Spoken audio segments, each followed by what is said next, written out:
আসসালামু আলাইকুম। আসলে সত্যি খুব ভয়াবহ পরিস্থিতির মধ্যে দিয়ে পার করতেছি। আসলে ঘরে বসে থাকতে পারলাম না, কারণ আমরা বিদ্যুৎ বিচ্ছিন্ন, মোবাইল নেটওয়ার্ক কিছুই নেই।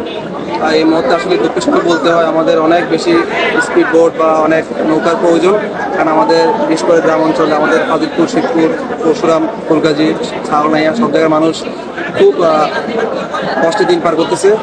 আসলে যোগাযোগ করতে পারতেছি না ওদের সাথে। তো আপনারা বাংলাদেশের যে প্রান্তে বিভিন্ন বোট বা নৌকা আছে একটু প্লিজ ব্যবস্থা করুন। যেরকম পরিমাণে রেস্কিউ টিম প্রয়োজন সেই পরিমাণে এখনও আসেনি।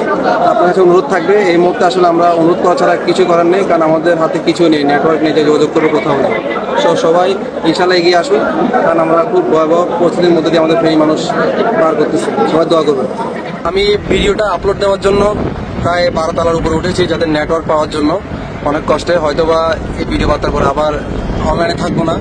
অবশ্যই আপনারা যারা আসবেন সহযোগিতা করবেন, অবশ্যই টাং রোডে আসবেন, এখানে অনেক স্বেচ্ছাসেবী কর্মী আছে। অবশ্যই আমাদের গ্রামে বিশেষ করে লস্করহাটের পর বাজিরপুর, শিবপুর ওইদিকের মানুষ বা রেস্কিউ টিমও যেতে খুব ভয় পাচ্ছে, কারণ এখানে আসলে প্রশিক্ষণপ্রাপ্ত রেস্কিউ টিম ছাড়াও এখানে কেউ যাওয়ার সাহস পাচ্ছে না। আপনারা চেষ্টা করবেন সামনাইয়া আরও উপজেলা, পরশুরাম এদিকে গিয়ে যাতে মানুষগুলো উদ্ধার করেন। তার চেয়ে এখন খুব বেশি প্রয়োজন মানুষের জীবন রক্ষা করা।